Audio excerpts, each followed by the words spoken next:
Maligayang balik sa I-24 News English.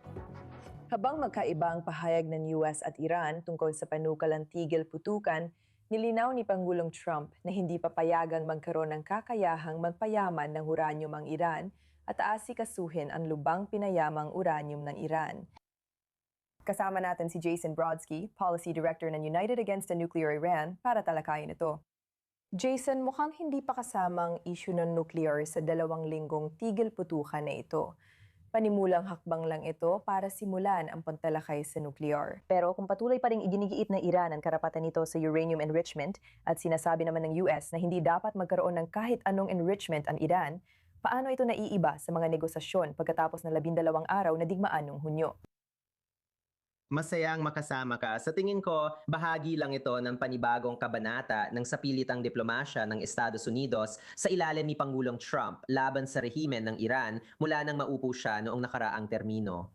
Ipinapahayag ng Pangulo ang mga kahilingan ng US, nag-aalok ng diplomatikong daan palabas at naghahanda para sa posibleng aksyong militar. Nagbabanta siya ng mga kahihinatnan kung hindi matutugunan ang hinihingi ng US at nagbibigay ng deadline sa mga Iranian. Maaring palawigin ang deadline kung ang mga Iranian ay kumikilos ng tapat at kung hindi sila, magpapalunsad ng mga pag-atake ang Pangulo. Sa tingin ko, posibleng mangyari rin ito sa mga pag-uusap sa Islamabad.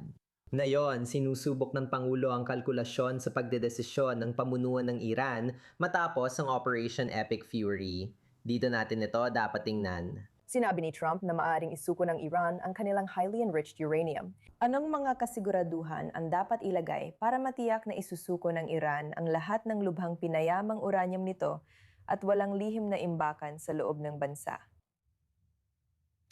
Sa palagay ko, malinaw sa doktrina ni Trump na Iran ang magtatanggal ng kanilang nuclear program o may magtatanggal nito para sa kanila.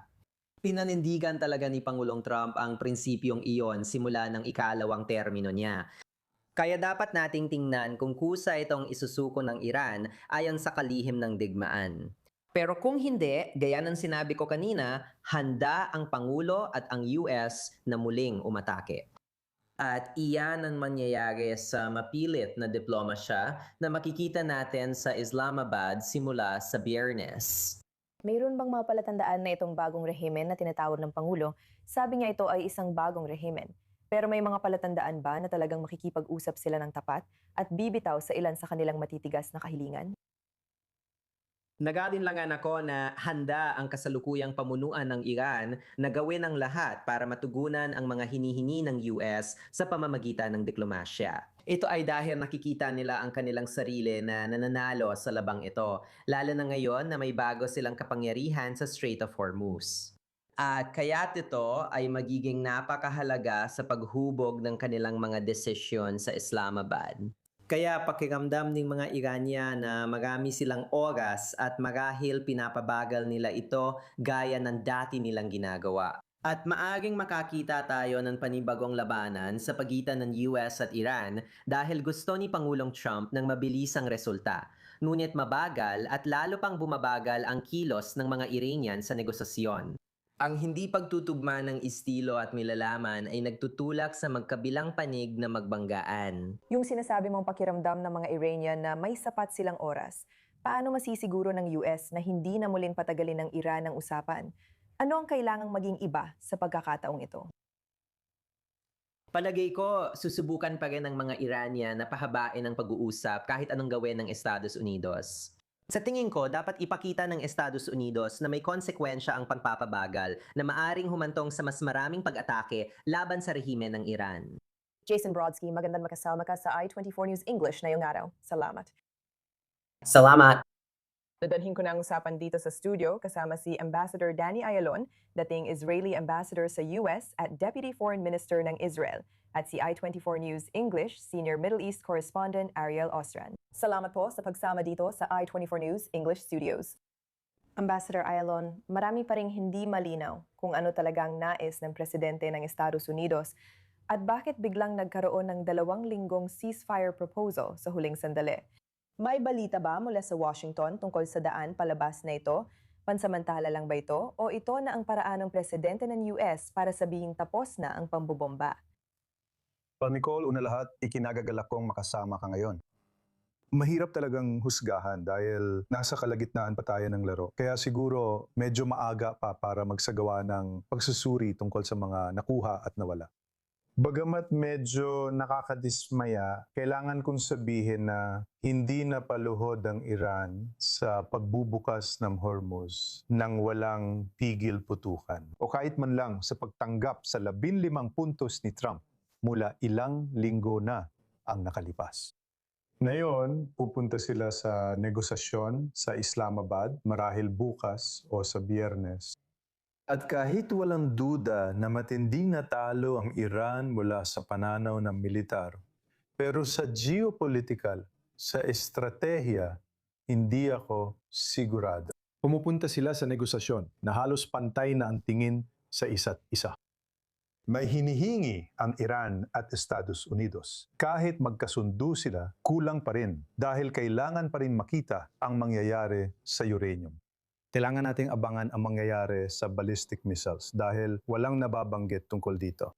At may isa pang punto na hindi masyadong binibigyang halaga ng mga tao at iyon ay ang Hormuz at ang bayad ng mga taripa na hinihingi ng Iran. Pumapayag ang US na gawin ito na parang hatian sa kita, kung ano man yon. Kapag nangyari ito, magbabago ang buong transportasyong pandagat dahil ang Hormuz ay isang natural na kipot. Hindi ito gawa ng tao tulad ng Panama Canal o Suez Canal na dumadaan din sa teritoryo ng isang soberanong bansa. Ito ang dahilan kaya may karapatan silang maningil. Dito, ang pinag-uusapan natin ay ang prinsipyo ng malayang paglalayad. Parang sa Gibraltar, kung magsisimula na maningil ang Morocco o sa Dardanelles ang Turkey, magkakagulo talaga ito. At sa totoo lang, kung ito nga ang magiging resulta, isa sa mga resulta ng digmaan, ay magiging normal na ang piracy. Ariel, lahat ng sinasabi ngayon ni Danny ay nagpapakita ng mas matapang at mas radikal na Iran. Na nakita, pagkatapos ng lahat ng mga banta na binitawan nito, maari pa rin itong makalabas dito na buo pa rin ang rehimen, kahit na labis na humina. May mga palatandaan ba ng bagong rehimen na binanggit ng presidente ng Estados Unidos? O eto ba, sa katunayan ay isang mas matatag kahit na mas maliit na rehimen sa loob ng Iran? Maaring sabihin na tama si Pangulong Trump sa pagsasabing may bagong rehimen sa Tehran. Pero gaya ng sinabi mo, ito ay mas radikal, mas mapanganib at mas palaban kaysa sa ilalim ng dating kataas-taasang pinuno, Ali Khamenei. Ang katotohanan ipinapakita nila ngayon na kaya nilang pilitin si Pangulong Trump sa isang tigil putukan habang mananatili ang kanilang kontrol sa Strait of Hormuz ay nagpapakita. Naniniwala sila na ang mga Iranian, ang mga namumuno, ay tunay na naniniwala na nakamit nila ang isang malaking tagumpay sa digmaang ito. Mas lalo silang naging matapang. Pakiramdam nila sila na ang bagong umuusbong na kapangyarihan sa rehiyon na kaya nilang idikta ang mangyayari sa buong pandaigdigang ekonomiya. Nararamdaman nila iyon na iyon dahil sa dalawang bagay. Una, nakaligtas sila. At kapag ikaw ay isang teroristang rehimen na ang layunin ay lipulin ng iba at manatiling buhay para sa sarili mo, kapag nagawa mong mabuhay, iyon ay tagumpay. At isa pa, paulit-ulit, hindi lang sa nakalipas na 47 taon, kundi lalo na nitong nakaraang 5 o 6 na linggo, makikatita mo ang pandaigdigang komunidad na todo ang ginagawa para palugurin ng Iran. Hindi lang ang mga bansang may mahihinang ekonomiya sa Timog Silangang Asya na gumawa ng bilateral na kasunduan sa Iran upang payagang makadaan ng kanilang mga barko dahil kahit maliit na abala ay pwedeng makaapekto sa kanilang ekonomiya. Pero ang malalaking bansa, mga G7 na bansa tulad ng Pransya, UK, paulit-ulit na pinipiling palugurin ng Iran imbes na hingin ng hustisya at panagutin ang Iran o kahit man lang.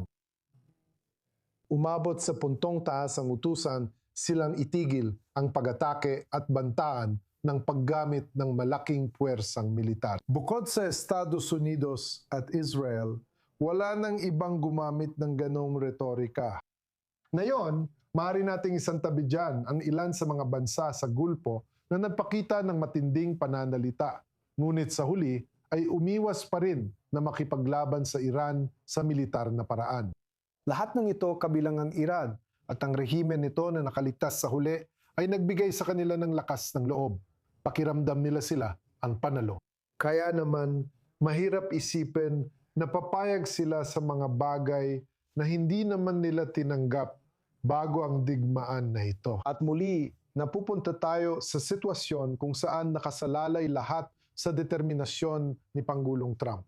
Kung hindi niya babaguhin ang mga hinihingi ng Estados Unidos bago magsimula ang digmaan, o nagbago na ba ito dahil sa napatunayang kakayahan ng Iran na guluhin ang pandaigdigang ekonomiya at paluhurin ang mga makapangyarihang bansa sa mundo na nagmamakaawa sa Iran na tumigil